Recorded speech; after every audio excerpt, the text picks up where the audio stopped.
আসসালামু আলাইকুম ওয়া রাহমাতুল্লাহি ওয়া বারাকাতুহু। সম্মানিত দর্শক, আল্লাহ পাকের শান্তি বর্ষিত হোক আপনাদের পরিবার, আপনাদের উপর। আল্লাহ পাকের রহমত এবং বারাকাত আল্লাহ পাক রব্বুল আলামিন দান করুক আপনাদের পরিবার, আপনাদেরকে। আপনারা সবাই দোয়া করবেন আমার পরিবার, আমার জন্যে। সম্মানিত দর্শক, আমার হাতে নুরানি বইটি আপনারা সবসময় দেখে থাকেন। এই বইটি এলমে-দ্বীন, আবশ্যক পরিমাণ এলমে-দ্বীন শিক্ষা করার একটি সুন্দর মাধ্যম। এই বইতেই অনেক মাসালা রয়েছে। সম্মানিত দর্শক, নামাজের আজকের এলমি চর্চার এই পর্বে নামাজের মধ্যে 14টি ওয়াজিব রয়েছে। তার ভিতরে 60টি মাসালা, 60টি ওয়াজিব আমি আজকে আপনাদেরকে শোনাবো। পরবর্তীতে 7 নম্বর থেকে 14 নম্বর পর্যন্ত বাকি 60টি শোনাবো। সম্মানিত দর্শক, আপনারা যদি এই মাসালাগুলো সম্পূর্ণ ভিডিওটি দেখে মুখস্থ করে নেন, আপনাদের নামাজ সুন্দর হবে, মাসালাগুলো আপনারা সুন্দরভাবে বুঝতে পারবেন। সম্মানিত দর্শক, আমি এই জন্য সবসময় বলি, ইসলামিক চ্যানেলগুলো অবশ্যই আপনারা সাবস্ক্রাইব করে রাখবেন, কারণ ইসলামিক চ্যানেল সাবস্ক্রাইব করার মাধ্যমে রাসূল সাল্লাল্লাহু আলাইহি ওয়াসাল্লাম বলেছেন, বাল্লিগু আন্নি ওয়ালাউ আয়া, একটি হাদিস, একটি বাণীও যদি আমার পক্ষ থেকে জানো সেটা অপরের কাছে পৌঁছায় দাও। সম্মানিত দর্শক, আপনার লাইক, কমেন্ট, শেয়ারের মাধ্যমে অপরের কাছে পৌঁছে যাবে। আপনি মুখে ধারে ধারে গিয়ে, মানুষের ধারে ধারে গিয়ে দাওয়াত দিবেন। আর এই মাধ্যমের মাধ্যমেও যদি আপনি লাইক, শেয়ার, কমেন্ট করেন, তাহলে আপনার পক্ষ থেকে দাওয়াত আরেক ভাইয়ের কাছে পৌঁছে যাবে। সম্মানিত দর্শক, এই জন্য অবশ্যই দিনী চ্যানেলগুলো সাবস্ক্রাইব করে রাখবেন। আসুন, আমি আপনাদেরকে ধন্যবাদ জানাচ্ছি যারা আমার চ্যানেলটি সাবস্ক্রাইব করেছেন। আল্লাহ পাক আপনাদেরকে নেক হায়াত দান করুক।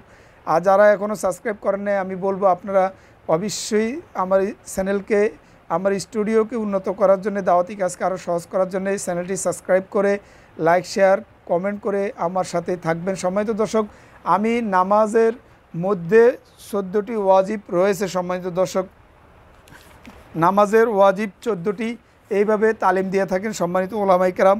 আমি আপনাদেরকে সেই 14টি ওয়াজিবের মধ্যে আমি আজকে আপনাদেরকে 60টি শোনাবো।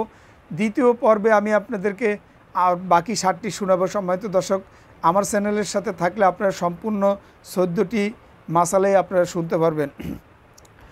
নামাজের ওয়াজিব 14টি, তার ভিতরে প্রথম যে ওয়াজিব এক নাম্বার হচ্ছে আলহামদু শরীফ পুরা পড়া।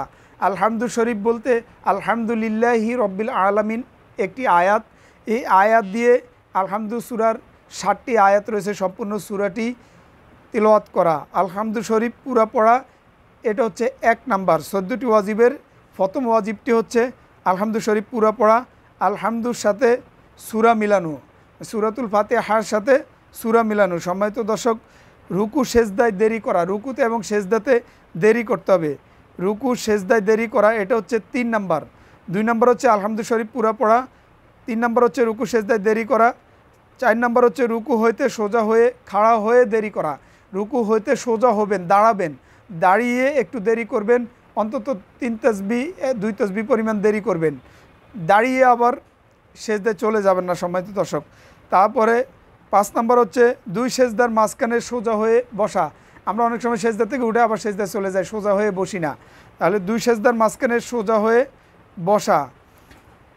5 নাম্বার 2 সেজদার মাঝখানে সোজা হয়ে বসা, বসে দেরি করা। সম্মানিত দর্শক, 6 নাম্বার হচ্ছে দরমিয়ানি বৈঠক। 6 নাম্বার দরমিয়ানি বৈঠক। 7 নাম্বার দোনো বৈঠকে তাশাহুদ পড়া, দোনো বৈঠকে আত্তাহিয়াতু পড়া। সম্মানিত দর্শক, তার মানে 2 রাকাত বিশিষ্ট নামাজ হলে বৈঠক হয় একটা, 3 রাকাত বিশিষ্ট নামাজ, 4 রাকাত বিশিষ্ট নামাজে বৈঠক হয় 2টা। 2 রাকাতের পরে মাঝখানে যে বৈঠকটি করেন সেটি হচ্ছে দরমিয়ানি বৈঠক। 4 রাকাত বা 3 রাকাত বিশিষ্ট নামাজ হলে শেষ বৈঠক যেটি করেন সেটি কি বলে আখিরি বৈঠক। এই জন্য বলা হয়েছে দুনো বৈঠকেই তাশাহুদ পড়া। তাশাহুদ হচ্ছে আত্তাহিয়াতু পড়া। তাহলে আমি আবারও বলছি, 1 নম্বরে আলহামদু শরীফ পুরা পড়া, 2 নম্বরে আলহামদুর সাথে সূরা মিলানো। আলহামদু শব্দ বলতে সূরাতুল ফাতিহা। আর 3 নম্বর হচ্ছে রুকু সেজদায় দেরি করা। 4 নম্বর রুকু হইতে সোজা হয়ে খাড়া হয়ে দেরি করা। 5 নম্বর হচ্ছে 2 সেজদার মাঝখানে সোজা হয়ে বসিয়া দেরি করা। 6 নম্বরে দরমিয়ানি বৈঠক করা। 7 নম্বরে দোনো বৈঠকে আত্তাহিয়াতু পড়া। সম্মানিত দর্শক, আজকের এই পর্বে এইখানেই বিদায় নিচ্ছি। দেখা হবে নতুন পর্বে, নতুন মাসালা নিয়ে, নতুন ইলমি চর্চা নিয়ে। আসসালামু আলাইকুম ওয়া রাহমাতুল্লাহ।